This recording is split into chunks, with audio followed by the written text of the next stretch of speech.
Enfin une nouvelle vidéo?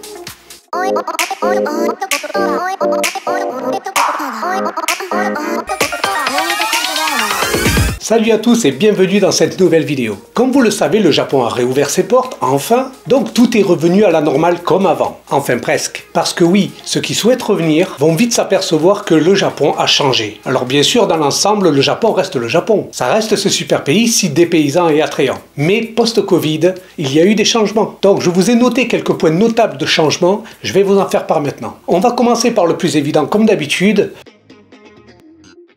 Le port du masque. L'été dernier, le gouvernement japonais a annoncé qu'il n'était plus nécessaire de porter le masque, surtout en extérieur. Mais la société en a décidé autrement. Effectivement, encore aujourd'hui, tous les Japonais portent le masque lorsqu'ils sont en extérieur comme en intérieur.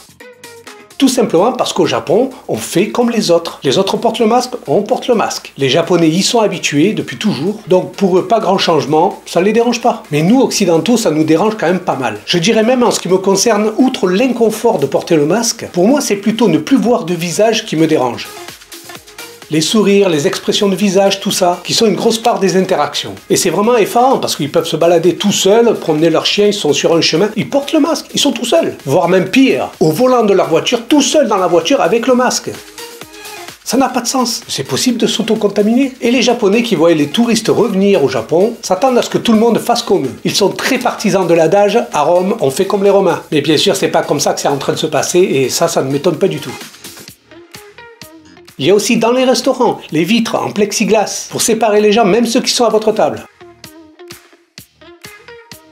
D'ailleurs, à propos des restaurants, c'est là qu'on voit bien la débilité du truc. Lorsque je suis en extérieur, je ne porte pas le masque. Je vais au restaurant, je ne porte pas le masque jusque devant la porte du restaurant et je le remets. Et là, j'ouvre la porte, je marche 2 mètres, je m'assois à ma table, je le renlève. Vous trouvez pas qu'il y a quelque chose qui cloche là? Enfin bref. Et ce plexiglas, on le retrouve un petit peu partout. Salle de sport, restaurant, supermarché, etc. Autre chose, et ça ne peut arriver qu'au Japon,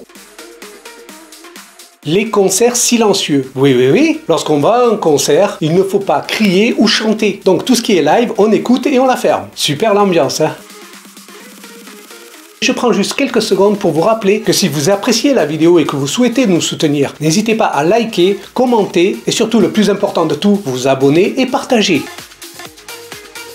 Aussi, comme vous le savez, les Japonais sont très attachés à leur argent physique. Il faut toujours avoir de l'espèce sur soi, bien sûr. Eh bien, avec la pandémie, pour limiter les contacts, le Japon a eu besoin de s'adapter et donc de plus en plus de boutiques se sont équipées de moyens de paiement par carte bancaire, par Ikoka.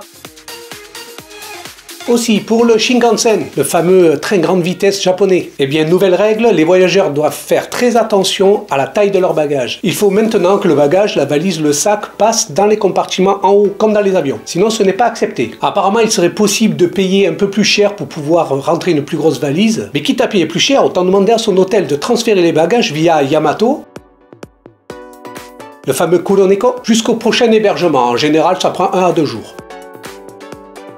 Ce qui a changé aussi au Japon, avant, dans les supermarchés, les sacs étaient gratuits. Donc vous l'avez compris, maintenant ils sont payants, entre 5 et 20 yens selon la taille du sac. Donc je vous recommande plutôt d'avoir votre éco-bag en tissu. Depuis 2020, donc depuis le début de la pandémie, il est interdit de fumer dans les restaurants et les bars. Avant, il y avait les non-fumeurs et un coin fumeur, mais non séparés. Ce qui fait que les non-fumeurs pouvaient sentir quand même la cigarette. Donc depuis 2020, c'est terminé, on n'a plus le droit de fumer dans ces lieux. Alors bien sûr, folklore oblige, certains lieux comme les izakaya continuent de l'autoriser.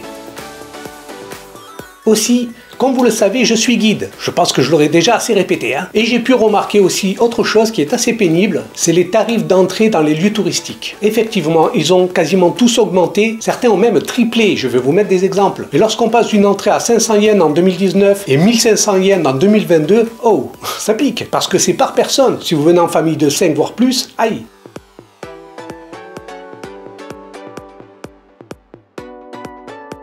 La société japonaise n'est pas forcément directement influencée par la politique du gouvernement. Je veux dire par là que la société a ses propres lois. Donc ceux qui espèrent que ça revienne exactement comme avant, ce ne sera pas le cas. Et puis c'est quelque chose propre à la société d'évoluer. Le tout c'est voir dans quelle direction.